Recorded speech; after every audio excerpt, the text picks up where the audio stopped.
And then also, we got a special little song. Yes, that you don't know about. We got a special little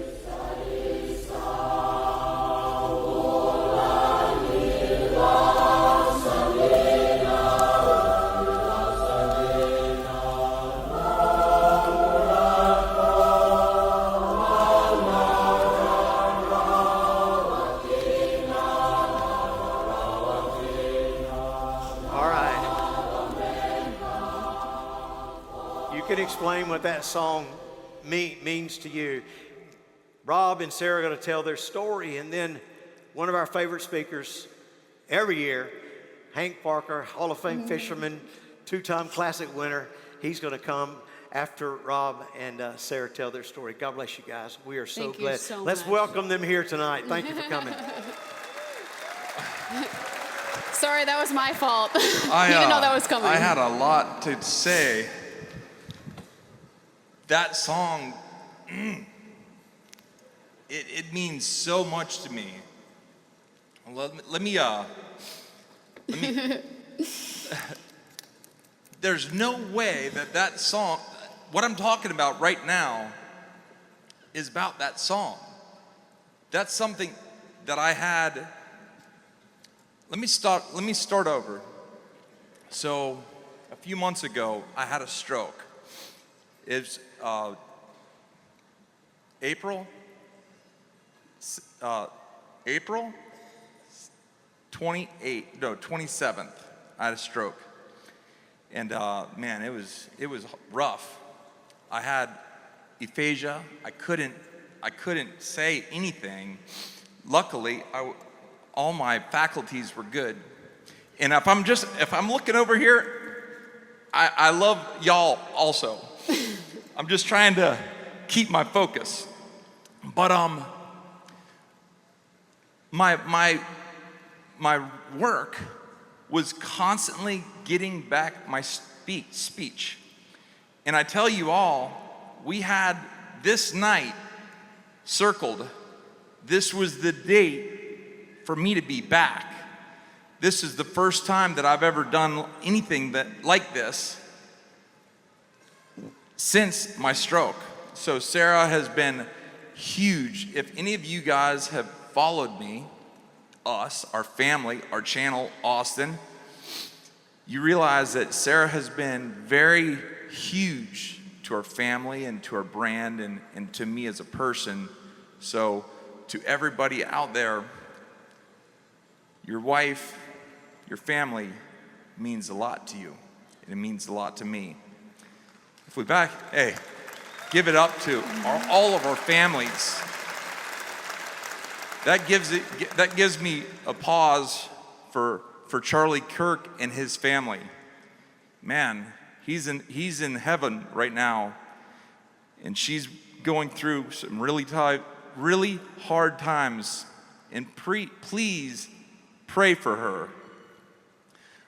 If we back up the whole time, I'm 49 right now. If you back up to, I was 20 years old, and I owned a fish market in Florida, and I was constantly buying fish and selling fish and crabs and lobster and all kinds of things.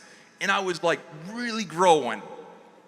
Well, people came and robbed my store, tore up everything I had. I did everything I could to build my business back. I was still only 19 years old. And all of a sudden, I had a little, it's called Riggins Crab House. And he called me and he said, "Hey man, I'm looking for crabs." All of a sudden, I knew a place in Eulonia, Georgia, who had a ton of crabs for $2.85 a pound. That's huge. And I asked him, I said, "How much are they worth?" He's like, "I'll give you 50 cents a pound." All of a sudden, I was like, I'm back, because I can take that money. I only had $1,400. That's all I had in the world. I had rent, I had everything. I had only $1,400.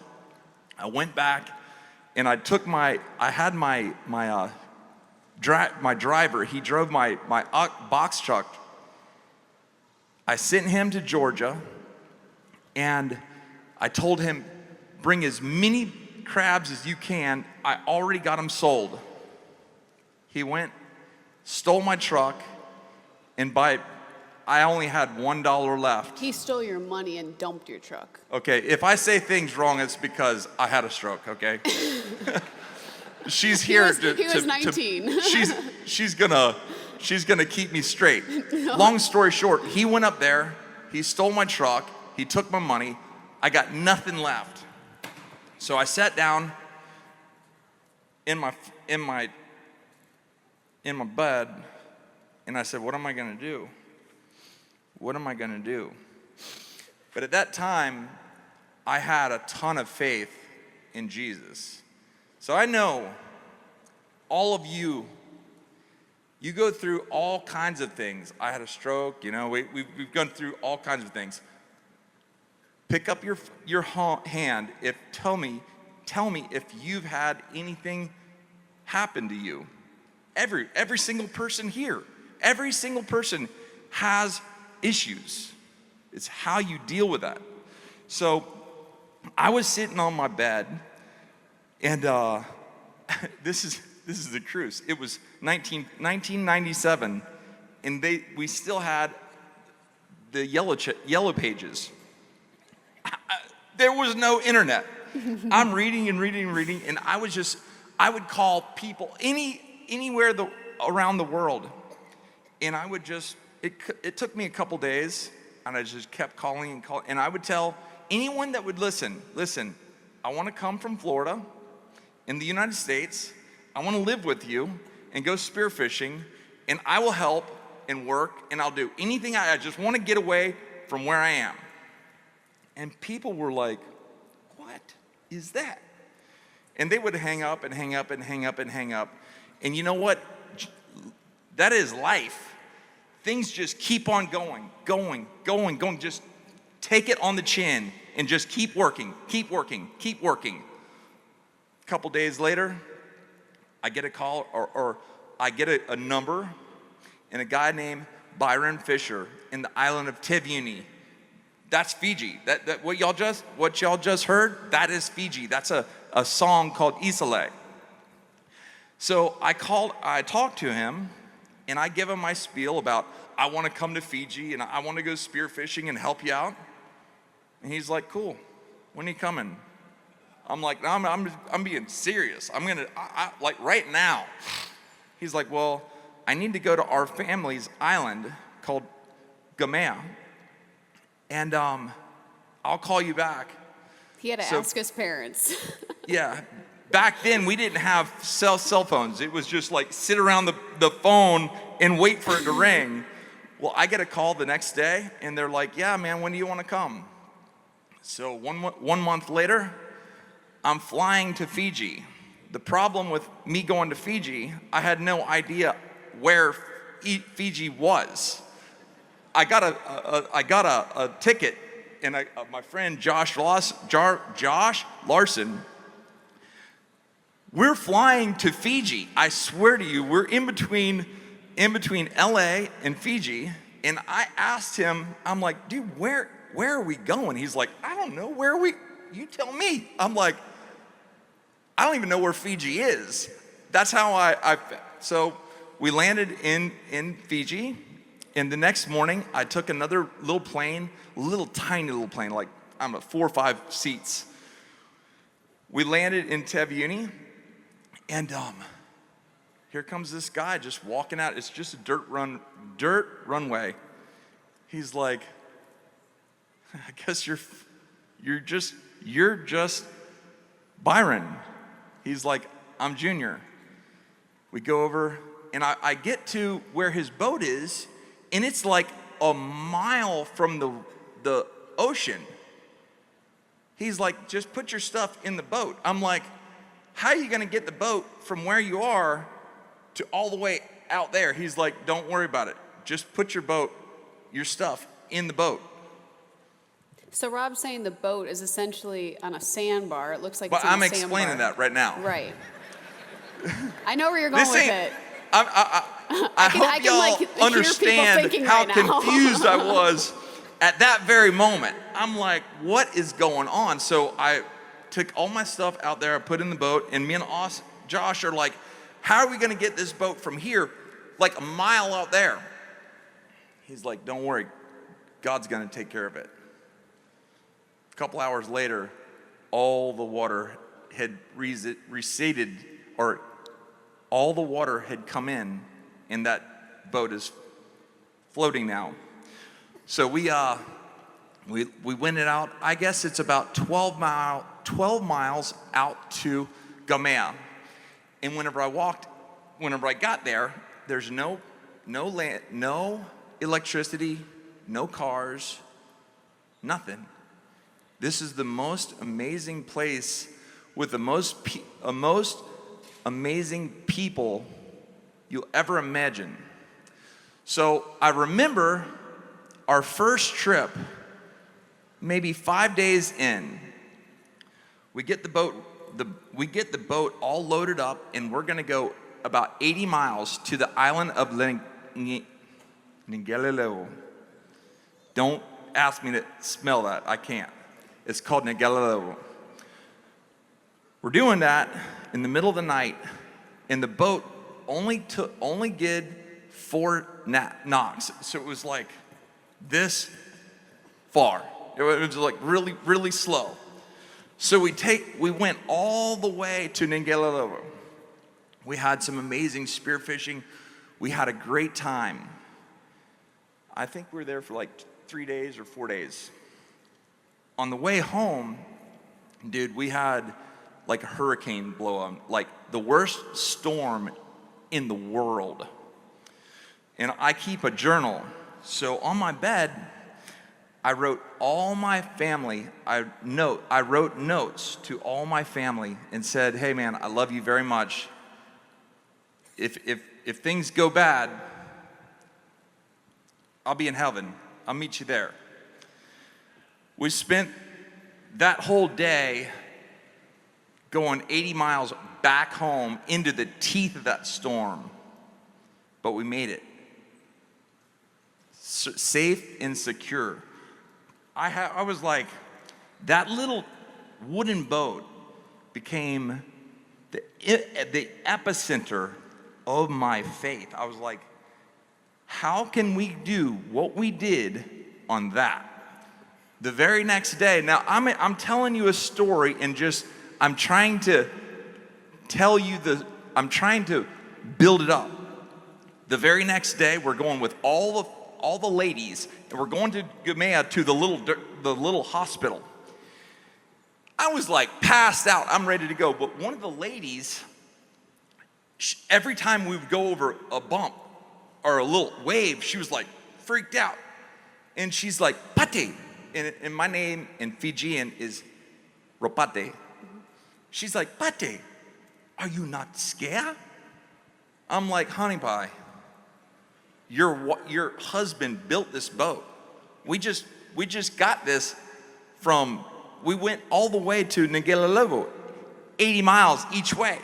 I'm like, we're fine. We can just swim back to Tavioni. We had a great time. We get all the way back. Now we get back to the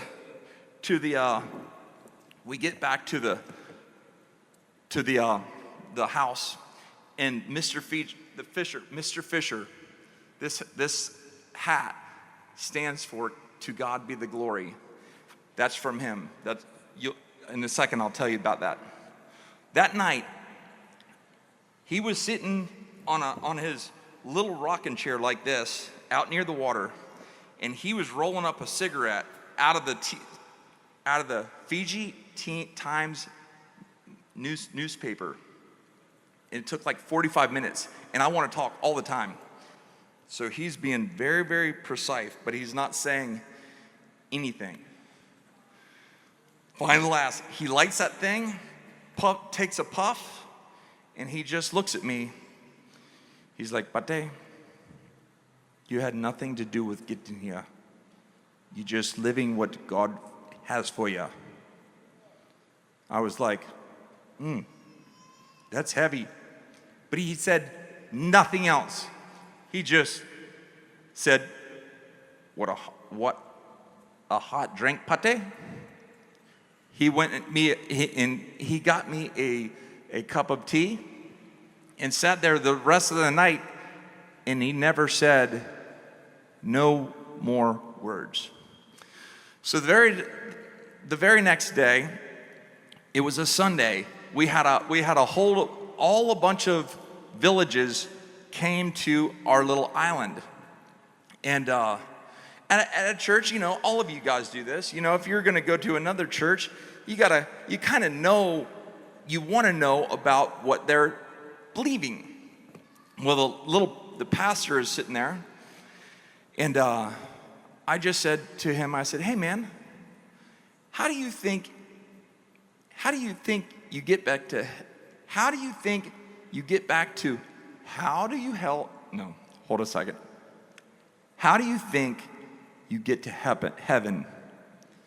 And he was like stunned. Many little things.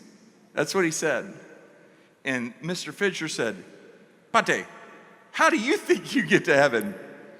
I'm like, man, it's just one big thing. You got to put your faith in Christ, in God, and everything from there is going to be okay. It doesn't mean your life is going to be okay.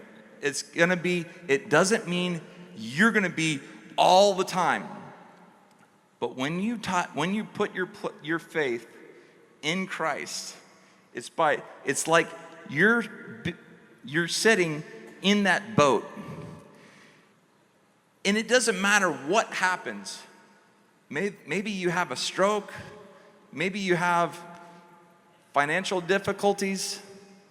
Maybe you're like Charlie Kirk and you get shot. There's so many little things that happen.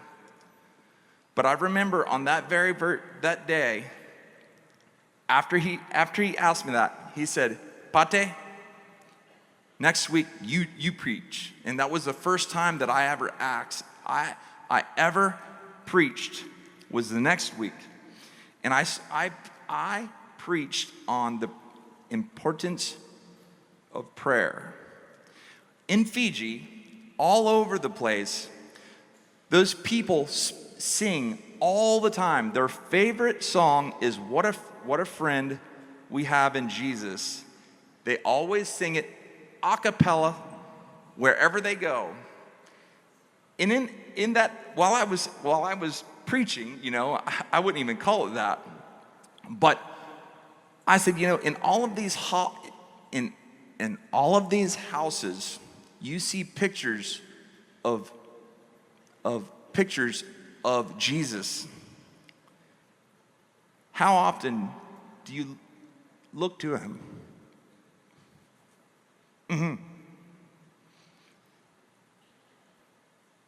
It meant so much to me that day to learn what it means to be saved.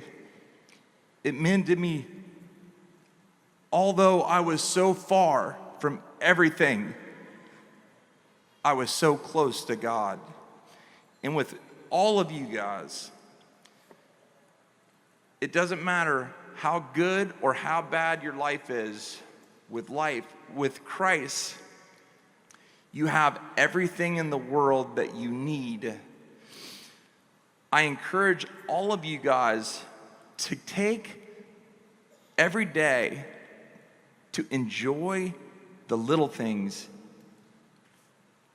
My hat stands for "To God be the glory," and that's from my friend, Mr. Fisher. All of you guys, I really appreciate all of you guys to be here. I thank you all for inviting me to be with you. It's been amazing journey to come this far. 4 or 5 months ago, I couldn't speak. Every day, it's getting a little better. It's a little better, a little better. But all of you guys, everything that you do, thank God for the opportunity for salvation. Thank you for the opportunity to enjoy the day and just enjoy the little things. It doesn't matter about all the big things, all the little things. Sarah wants to speak and wants to say a little thing, but I wanted to share all of that with you guys. Fiji was an amazing place where I learned about life. And if you guys want if you want to know more about deer meat for dinner, that's fine. Nobody in the world will ever talk with you about that story that I just shared with you.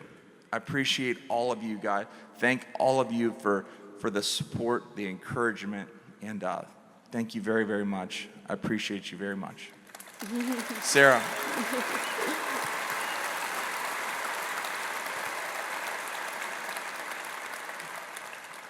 It's so funny to listen to Rob talk because 4 months ago he couldn't. And so I'm listening to him talk, and you guys are hearing an epic story. But I'm sitting here thinking, oh my gosh, he's talking so well right now. It's all about perspective. And we went through trials, and this time around you guys saw it. When he had his first set of strokes, I was very quiet about it because it was so new to us. And when I showed up in the hospital, I actually thought he had an amoeba. They're like, we ruled out a stroke, and I'm thinking, well, his dad had a stroke. You can't rule out a stroke. But man, he was just in fresh water. Maybe it's an amoeba. And our world then got flipped totally upside down. And he recovered. We thought it was a fluke. We never thought it would happen again. And when it did happen again, I feel like God prepares you for when you need it. And this time around, I knew what I needed. And what I learned is that you can't prevent people from being a blessing to you. Because the first time, I was so resistant with people helping us because I don't like help. We like to help people. I like to be a blessing to people. But yet again, I'm sitting there thinking, how come I'm not letting people be a blessing to me, to our family? And perspective is something that I just took away from all of that. And when all of this happened again, as many of you know, I was filming. I was filming for my channel when it happened. And the camera stayed rolling. And if you know us and you know how much we film, we have cameras all the time. It's like a second hand. I have a camera more than I have my phone. And so the whole time I had the camera under my arm, in my purse, somewhere. And I didn't even know what I had for footage. I knew it was on. I didn't know if it died. I didn't know anything. But I went to edit the video. Rob still has yet to see any of that. He has not seen any of this. I've never seen any of the footage. He's not seen any of it. Of me like having the stroke. I was like, I want to look forward, not backwards. Yeah. But I do think at one point he needs to see where he started to appreciate where he's at. And throughout that entire thing, I wanted to share his story. Because the first time around, people didn't know the struggles that he was facing. They didn't know how much he overcame. This time I'm like, you know what? I'm going to tell his story, and I'm going to show God's grace. And grace is a word I used all the time. And I was sitting there while he was still in rehab. Our house has been on the market, was on the market for a while. And at that point, I'm like, if it sells, it sells. If it doesn't, it doesn't. It wasn't meant to be. And while he was in rehab, I get a phone call from our realtor. It was under contract. It fell through when he was in the hospital. She didn't have the heart to tell me. She said, hey, I need to talk to you. The house, the entire thing, the contract fell through. But I have somebody that flew in, offered cash, and he's ready to close. Yeah, that's pretty cool, huh? And I was sitting there thinking, oh my gosh, I'm not ready for this. Like, you know how scary it is to know your husband is dealing with a health problem, and now the home you made with him is under contract? That's a scary feeling. And the only thing that I could cling to that gave me hope was God. My relationship with God got so good because I didn't even know where else to look. Yeah. And so our house goes under contract. We're ready to close June 30th. Okay, I got a month. No big deal. Aria's dealing with ear problems. We go get her checked out. She's got another hole in her ear. Okay, well, right now that's like peanuts compared to what we're dealing with, but she's good, no infection. We'll deal with that in a little bit.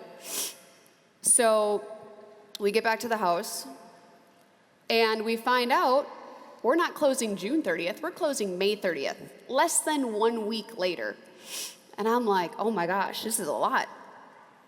I don't know where we're gonna live. We don't have a house. We're gonna move. I don't have people to help me move because everyone's booked out. And so I prayed. And my mom was there, and my mom was beside herself. And I looked at my mom and I said, Mom, God's got me. He's got me. He's got my family. He will lead the way. So I went to bed that night, and I was filled with faith. Yes, I was scared, but all it takes is faith the size of a mustard seed. So when I woke up that morning, I'm sitting here thinking, okay, I gotta really start packing our stuff. Like, we got less than a week. All of these things are happening. And we get a phone call from somebody, and he said, hey, I heard you sold your house. Rob's like, yeah, he's on speakerphone. And at this point, I'm still helping Rob communicate. I kind of was a sounding board here. And he said, well, I have an Airbnb, and I was going to put on the market, but if you're interested, I'll let you do owner financing. And I'm sitting here thinking, is this a joke? Like, I am so stressed out thinking of what our medical bills are about to be, all of these things. They're getting thrown at us. He's like, no, if you want it, it's yours. So I'm like, oh my gosh, this is amazing. Like, God's got me. And then I go, and the school I enrolled the girls in, we get an email. They get bumped first to the waiting list. Then we get a cancellation from the moving company. The moving company is ready to go the next week. So the point I'm trying to make is, all you need sometimes through trials is faith in God, because God has got you. And those are things that you might have already known, but I'm telling you, I don't know what I would have done without God's faith and His mercy and His grace, because it's good every single day. And I'm sure Rob's sitting here thinking, okay, you gotta stop now because I think we're running out of time. Sorry. Listen, when we came out here, we had no idea. We didn't talk about what we're gonna talk. No. We didn't talk about any of this.